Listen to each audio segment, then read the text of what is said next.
State Farm Stadium in Glendale, Arizona. Packed house tonight. The fans, they came in and they were loud to watch these guys. Jett Lawrence wins the Triple Crown, breaks the curse, stands on top of the podium. Eli Tomac comes in tied in 450 points. He doesn't leave tied. He gets the win, gets back on track in Triple Crowns. You do not see Cooper Webb on that podium, and we will get to that in just a second. And Ricky, we come into the race, it's all about the tie, it's all about Jett Lawrence and his issues with Triple Crowns, and we leave here with some answers. Well, I thought that RJ Hampshire was going to win it, in all honesty, but Jett he came through clutch at the end, finally got that elusive Triple Crown win, and we knew he was capable of it. Obviously had plenty of speed, so got that done. You could see that he was happy about that, and man, he sure is something special to watch. Dry track, too, played a role. The whoops got brutal. I mean, this was a fun and wild night. 250 highlights from Glendale. Jett Lawrence. Watch the gear color here. You start with the blue, trying to shake this Triple Crown curse thing with a little gear situation. We'll get to that. First race, though, he gets the whole shot, gets out front. That's what you need to do right in this Triple Crown to stay out of trouble, which seems to be what he's always in at these races. Well, I like Levi Kitchen, man. He showed me something good here tonight. You talked about he's only done, what, 6 races at a professional career in Supercross? Not even a full season. Look at this. Goes by. That was weird to me. It's almost like the 18 of Jett Lawrence just checks up, lets him go by. Yeah, gets him back right there. Gets back by. Styles Robertson. You can't even see Styles Robertson. He was down. Not sure what happened at the flaggers, what they were doing, or the other guys didn't see him down anyhow. So then they restart. And now Kitchen with a good start again from the far outside. Look at that, stands up. That's so rad. Yeah, Kitchen standing up around there. When he's standing up like that, Daniel, he's able to lean the bike over a little more. Jett Lawrence by the whoops. And then RJ Hampshire, he gets to work on Levi Kitchen. He did, man, I love those passes early on like that around the first corner. Guys would set him up, take a wide entry into the corner, slip up underneath them on the inside. So Jett Lawrence would win the first of 3 races in the Triple Crown format. He set the tone for himself. And then in race 2, gear color change. He's got the orange on. So what he was doing is he was wearing gear that he's won in this year, hoping that maybe that would fix some things. He changed it up in race 3. But for Levi Kitchen and RJ Hampshire out front, and RJ just ran this one as Jett had to fight his way through the pack a little bit. Yeah, no one was in. Oh, look at this pass. There it is on the first one next going by Maximus Bolin.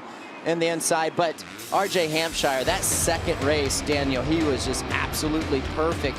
A fantastic ride. That's the best I've seen him ride all year long. So smooth, perfect. Going to race 3, we're thinking here's the battle. We're going to get it on between RJ Hampshire, Jett Lawrence. But RJ, not the best start. He was buried a little bit. You see Hunter Yoder with another good start, but it was Kitchen who led again. Great start by Yoder, to your point. But this is just like this being RJ being this far back, you just can't spare that kind of time. What a heck of a save by RJ Hampshire. I don't know. You talked about it during the broadcast. You don't know how he pulled that off. That was like 3 saves, you're right. It was left to right to left, and he saved it. Jett Lawrence makes the pass on Levi Kitchen, puts himself in position to finally do it, and wins the Triple Crown. Look at the emotion. Pumped. These things were weird for him, but not tonight. He gets the win. 1-3-1, gets the overall, does the burnout. Look at that, look at the cables. Cables, Jett. He just stopped just in time. Production crew would have been bummed if he would have kept that thing out. Wires going everywhere. But he wins the race. RJ Hampshire second, Levi Kitchen third, who also takes over third in championship points. On a fun and wild night here in Glendale. So it's Lawrence, Hampshire, Kitchen. We talked a lot about Derek Kelly. What a great night he had. Yeah. Wageman and Mumford in there in the top 10 twos. But it was great to see Kelly get that 6th. Wageman, I like Wageman. Great job by him. Yeah, especially in that last one. Yes. 8th in race 3. Big turnaround. Mumford, 13, 9, 10. But it was Jett Lawrence who hit 1-3-1, got the win. Talked to Jason Thomas. Jett Lawrence, it's official. You are a Triple Crown guy. You're a Triple Crown winner. I know that had to feel good to get off of your back, but really nice race, that race 3 there. Yeah, no, we finally lifted the curse. I'm now officially a Triple Crown guy. I am him now, so it's good to finally lift that curse. The starts will finally get back to normal again, getting good starts. So makes my life a lot easier being up there. The middle one, I kind of like, took me a bit to get going, but this next one, I was full of beans, so we got the whoop sorted, and then cha-ching. We're a Triple Crown guy now, so it feels great. Got it done. Congratulations on the win. And with that, the championship points, it was 23, now it's 26. That's an entire race right there. So for Jett Lawrence, he's in complete control of this thing. How about Kitchen up to third? Look at that battle, 3, 4, 5, 6. Huge move for Kitchen in the championship points, but look at that. From third to sixth, that is going to be a race within a race like we love watching, Daniel. So everybody tuning into this West Coast, 250 West Coast division, a lot to look for and a great opportunity for all of those guys. Lopes and Oldenburg, great nights as well. They were solid. That little battle for third, though, is really tight with some riders that we're both pretty inspired by. Levi Kitchen being one. Of course, Hampshire and Jett Lawrence were great. But how about Levi Kitchen's night, just what he was able to do from start to finish, now moving into third? And you wonder if Levi rode so well tonight. Number one, he's growing. He's getting better and better and better, and he has a lot of bike skill. I'm a believer in Levi Kitchen. I think he's going to have a promising career. But you wonder if he was able to take the confidence from Anaheim when he won that Triple Crown. Maybe there's an element of that there. I know for me, certainly I would have been comfortable coming into the Triple Crown. So that there, and he's had some time to ride over the week and perform his craft. I think he had an issue in Seattle, so his box score didn't look so good. Maybe that was why. He had a heat race win there. There was some good there, but yeah, that main event, things got a little weird. Will Christian spoke to RJ Hampshire, who was great on the night again, had that big one, get second overall on the night. That's right, Jett Lawrence, as you guys spoke about there, obviously breaking his curse and getting this Triple Crown win finally. However, it could have gone to RJ Hampshire so easily. A great performance from him tonight. He was very happy with his riding up until here. Race 3 and this pass through the whoops. Ricky, you said it, just incredible strength and skill to be able to hold on to that. And I was talking to RJ up on the podium there right before his interview about that, and he said it really shook him up. He said obviously he was glad to get away with it, but those laps he put in afterwards, he said the reset mentally after that was really hard for him. I mean, he came through there and obviously got on the podium for the overall, but it was really tough for him, and understandably so. We've seen RJ in situations where that has not worked out well for him. So just an interesting night there for RJ, really. It was kind of the night that could have been the win, and yet so easily could have gone very wrong too. So I think he's leaving Glendale here tonight, sort of, you know, a little bit of a few moment really with what he was able to get away with after that. And for RJ Hampshire, again, great night. Take that into that East-West Showdown. Maybe see him at Atlanta Motor Speedway on a 450 as well. Title 24, you having fun with that show? I am. It's a lot of fun. We're catching our stride. I think last week, I mean, RV was bringing the goods last week. He's getting super comfortable. Love his analysis. He doesn't talk much during the week, but when we get him on Title 24, man, he rolls it out there. He's a 4-time champ. That is Tuesday. That's right. On YouTube. You want to talk about Ryan Villopoto? Why don't we talk to Ryan Villopoto? Jason Thomas caught up with him. I am with former champion. I don't even know how many championships you have. Too many to count. Ryan Villopoto, and glad to have you here in Glendale. Obviously, you saw all the action, and you have this championship battle that you have been in many of. Give us your thoughts on the Eli Tomac Cooper Webb championship. Obviously, Eli Tomac made up some points tonight, but yeah, give us your opinion. Well, I thought it was Triple Crowns always promote great racing, and it's always really fun to watch, especially for me, fans, everybody. So the track was actually the first time I've ever been to this stadium. So to see the floor size was pretty cool, and the way they built the track was good, really fast. You know, not a ton of opportunities to pass, but if you really could set guys up through the whoops and down the start straight, there was a few spots. But as for the championship, I thought Eli rode phenomenal tonight. With 3 gate drops in one night, there's a lot that can happen. There's a lot that can go wrong. And Eli just stayed right in it the whole time. And you know, one of the motos there that Coop fell back a couple spots, you know, those are all crucial points right there. So to be consistent in these Triple Crowns and make it through the night and put them up on the box is key. So I've said this in the show on Title 24 with me and RC, and I think it's going to be hard for everybody to beat Eli. Eli's on a roll, and we're coming down to the last couple rounds here, a handful of rounds, and I think it's going to be hard to stop him. So does he have a weakness? And 2 questions here. Does he have a weakness that you would, if you were facing him, that you would try to exploit? And also on Cooper Webb's side, he comes into this race, his average finish at Glendale was like 7.6, right? So he knew he had a weakness. He knew he'd struggled here. What can you do to try to offset that other than he's so good about just willing himself to success, but I think there is something. It's the dirt, it's the whoops. There's something that he's missing. What can he do to work on that?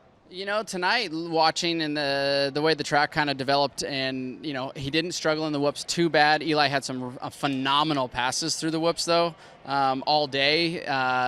But I thought Coop was definitely a bit closer this weekend in the whoops. But just with the track being that it gets a little bit more hard pack, we all know how Coop really likes to run those insides, and this track didn't have a ton of those. It definitely, I just walked it. There's a ton of blue groove tire, just rubber left on the track. That's how Phoenix normally gets, and it.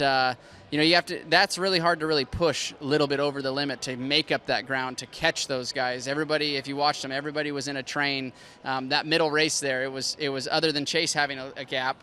Man, it was second through sixth that were all over each other. So that's a tough spot to be in. That you're sitting there watching, you're playing cat and mouse with everybody, and there's like, what can I do to be better? So it was a tough one for those guys. Well, from one champion down here with RV back to another champion RC in the booth. You guys take it away. Thanks, Jason. Thanks, Ryan. And typically with Cooper Webb, it's the racecraft that does the work for him, and the speed is up. He was fast in that first race. He hung in there with Eli, so overall on the bike, probably okay, but the craft maybe cost him tonight? Yep, the craft, exactly what, he went opposite of what he's so good at. And I don't know why he started on the outside of Eli Tomac. Maybe he was playing some strategy. We were talking during a commercial break. I'm like, did he do that messing with Eli? Because sometimes he'll play with people off the track or tactics, and maybe he thought confident enough, and I don't know this, I'm just guessing this, is that he started on the outside of Eli. If he thought he could get a good jump, then he could shut him down, and then that plays games mentally with Eli. But that was a really, really risky move to do that, especially with all the other guys on the inside. So it put him far back. Then he gets fifth. Okay, so then he goes to the third race, and he has fifth gate pick. And it just manifests from that one bad decision boiled over to what you saw. That's what I think. It costed him big tonight. He lost 7 points, and that could be the nail in the coffin for him. Let's see how it happened tonight in the 450 class. Some 450 highlights from Glendale. They started right next to each other, the 1 and the 2. Well, there you go. The inside. That's what you want to do in his position. You got to start on the inside. And for Eli Tomac, his starts kind of underrated. Those things have come around, and he led the race. Cooper Webb, though, started second. You're thinking maybe Eli's just going to check out while all the madness goes on behind him. But once things settled down, it was just 1 and 2. Two hung in there, but Chase Sexton made it fun for a bit. Tough race to call. Yeah, Sexton comes up through the pack right there. But this was tough because you're just waiting for something to happen. Never happened, but great inside line right there. This would get harder to do as the race on the second races and the third races because it got so dry and hard. You couldn't use that inside and lean. Now, if you're a Webb fan or you're part of the Webb team, you feel good about that right there, right? 100%. Well, check this out. Chase Sexton gets by Ken Roxon right up the inside for the checkered flag. But Kid's looking at the pylon to see if he beat him. He's hoping he maybe hit that transponder. Come around for race 2. Now Chase Sexton's able to get out front. Tomac's there. Where's Webb? I don't see him. Yeah. Oh, there he is. Sorry, this is the third race that he's back. Outside, but he's going to have his issues. We'll get there. But Sexton's out front. You're thinking everything's fine, and then this happens. He comes in this left-hander, goes to accelerate, boom, stalls the bike, hits the electric start. But then he does this. I mean, the crowd lost it right here. Sexton said, you know what? My bad. I want it back. Check that drive out that he gets. He comes up the right-hand side, and the right-hand side of the whoops, I feel, was the most consistent and dominant. This is another error, and you talk about craft that Cooper Webb went against everything that he is so good at. He goes into the corner way too hard, slams Jason Anderson. I mean, he had to know that Jason Anderson was going to go low like that. So he does that, boom. Now Anderson gives him the business back, and I think that's going to carry on for the rest of the series. Yeah, especially with all these other riders like Chase Sexton who are like, hey, you guys have your title fight. We don't care. We want to get involved, and we want to have some race wins too. They're going to play a role in this thing to the end. We go to race 3. Kevin Moran's at the inside, goes flying in and roundhouse kicks to the ground. Yeah, you know what? Eli Tomac, Chase Sexton are extremely lucky that nothing happened to them, that they didn't go down, that something didn't break off to their bike. When, I mean, Kevin Moran's just in there with way too much speed, way out of his league right there, racing around these guys. You have to be mindful. If you're going to get those good starts like that, you gotta ride at that level like those guys are doing. Anderson goes down there, big crash late in that third race, and for Eli Tomac, this win gets him back on track. He's been off on Triple Crowns for a while, but he gets the win, so he's good there. But it's the points that he gains because of Barcia in the middle, Sexton in the middle. You think they're going to play a role down the stretch? Yeah, 100%, because we talked about it. You know, Eli has the raw speed over Cooper. He's better in the whoops. Okay, that's two things going against Cooper. Cooper has the craft, but he went, like I said, he did things a lot different from the craft part of things. So. Yeah.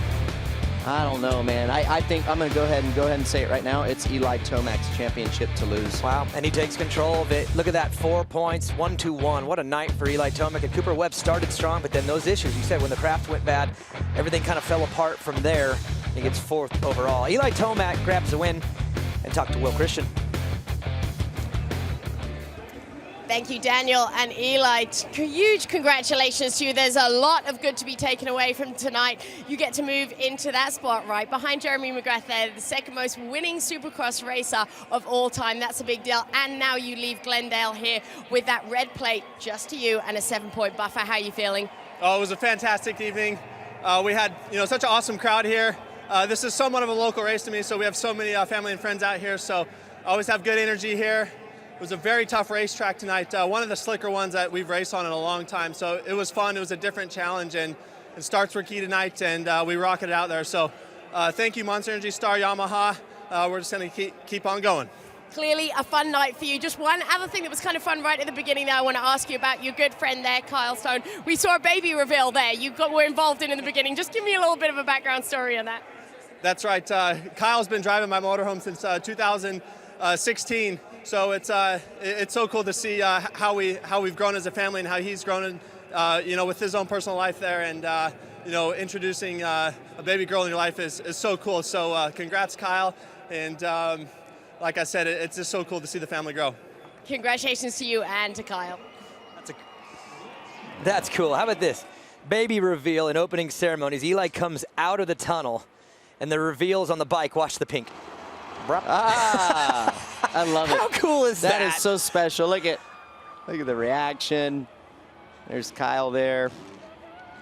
Oh man, it is special. Go double check, because the doctor said my son was going to be a girl, and then he was born a boy. Okay, so well. go get a second opinion just to make sure. But it's public now. Everyone saw it. There you go. Triple Crown points. Chase Sexton again. He's had a rough season in many ways, but in this format, he's the best. Well, look at that tie between Tomac and Cooper. Tomac gets the advantage, second in that championship, because he won the race. Yeah, this last one, he needed that one, and he got it. So Tomac second, Webb third in the Triple Crown standings, and Chase Sexton, Will Christian, caught up with Chase Sexton. Chase, congratulations. That's heavy. I'll let you put that down. Congratulations to you. Consistency obviously is the key to getting the Triple Crown trophy at the end of that. And a great night tonight for you. What's your takeaways here at the end of this Triple Crown in Glendale? Yeah, it was solid tonight. I had a really bad start in the first race, which set me back. Eli got the win in the first one. And then tried to rebound as good as I could for that second race, obviously won. And then had a really good start coming into that first turn, and I don't know what happened. Some guy came wide open into the first turn on the inside and hit me, and I think caused a pile-up. So overall, I just rode solid, and the track was really tough that last race, but overall feeling good and something that I can kind of build off of now after a rough weekend in Seattle. So looking forward to these last 5 races, and trying to get a few more wins out of this season. Thanks so much, Chase. Congratulations again. And now the championship points. We said it on the broadcast, that's a big 7 right there, because we're running out of time and Eli's so strong. I mean, Cooper Webb now has to dig out of that just to get even and then kind of take the lead. Yeah, outside of the championship points too. Keep your eye on Ken Roxon and Justin Barcia battle right there. 4th place isn't bad bragging rights, so give Justin Barcia the upper hand in this, just with how how well he's been doing the last 4 races. Christian Craig is 8th in points. He had a crash today in qualifying, so he left the building, went to the hospital, and word is that the hip at one point was displaced. They were able to get it back in. They're going to get the swelling down, and then they're going to travel home and look at the elbow and possible surgery on the elbow. So a tough break for Christian Craig. Yeah, rookie season on that 450 class, and man, he was starting to get some good momentum going, running up front, having some good time. Seattle wasn't great, but still, he had some good races leading up to that race, and you could see things were starting to click, and man, hope you feel better, bud. Let's go to Jason Thomas, who took a close look at those whoops and can explain more on what happened throughout the entire night. It was wild, the whoops. Here's JT. So this track tonight was absolutely brutal, and nowhere more brutal than these whoops. And the most challenging thing of this is not only were they slippery, but they were so square-edged. And what I mean by that, if you look down, you can see the angle that these guys are having to get drive off of. And if they spin, if they get a little off kilter as they go, well, guess what? The next one they hit, they're going to be a little bit more sideways and a little bit more sideways. And you get worse and worse. You end up, hopefully, not crashing. But as we saw with guys like Jason Anderson and others, you can't end up on the ground. And this is so difficult. The level of difficulty here is at an all-time high. You go through each round, 17 rounds of Supercross. They don't get a lot tougher than this. And you saw even the best guys in the sport, the Jett Lawrences, the Eli Tomacs, the Chase Sextons, having issues. Trust me, these guys are the best in the world. They don't have problems in whoops unless they look like this. So just to give you some perspective, and you see guys like Justin Barcia in the background here coming to look because they're trying to learn something. You see Eli Tomac wandering over behind me as well, because not only can they try to figure out what could we have done better, they can also try to emulate that in testing. They can talk and show their suspension techs like, this is what we're up against. This is what I'm asking of the motorcycle. So a lot can be gleaned from these sessions. And yeah, if they weren't this difficult, I promise you they wouldn't be here. Look at that. I mean, just checking it out. Gnarly. Look at everybody. Look at Eli laughing. Barsha's shaking his head no. Eli's laughing like, how did we do that all night? Yeah, I mean, when I saw these things on press day yesterday, on Friday, they didn't look like they were going to be that bad, and they were kind of rolled and face down, but man, did they chew up. I think those are one of the most difficult whoops that we've seen all week long. But moving ahead, I give this championship to Eli Tomac. I think from what I saw tonight, I think he is the guy that can get it done so long as he can manage these next few races, because he has the speed advantage over Cooper. And what I saw from Cooper tonight, that was totally out of character for him, and that one was going to hurt. So now he's going to have to go back and get it, and it's Eli's to lose. Wow, big night in Glendale. This is the Yamaha track map for the Atlanta Motor Speedway, Ricky. We are opening things up in Atlanta. We talk about fast tracks. Here in Glendale, it was a fast track. And we're going to a motor speedway in Atlanta. Love it. That's kind of a home race for me. I always loved racing. Atlanta. This is back when it was the Dome. But just look at the footprint of how long this is. Look at how many things are going to be happening. Listen, it's going to be outside, so hopefully Mother Nature works with us. Yep. She's been good this year to us. Yep, she has been good this year to us. I mean, look, it's just an explosion of jumps. It's going to be interesting to see if it races as cool as this track design is. I love it. Look at the sand section. More sand. Start more straight. sand. Yep. Whoop. Got more sand. I think we got 2 sets of whoops. Yeah. So if you're Cooper Webb, probably don't want to see that. Yes, he was better in the whoops tonight, but nowhere near where he needs to be if he wants to beat Eli Tomac. So now we head to the far edge. That's We're going to right. come back up from one end to the other. Let's see those 2 whoops. Okay, so rhythm section in, and then back-to-back whoop section. Yeah, back-to-back whoop sections for the most part. Look at a little wall jump there. Love that. Slows it up. Going to be interesting. Back down to start straight backwards to a tight 180 corner. Man, I can't wait to get there. That's been the tail of the tape all year long in this 2023 season. Yeah, what a cool track. And if you want to watch the Atlanta Supercross from Atlanta Motor Speedway, you can do it like this. It starts with Race Day Live, 9:30 a.m.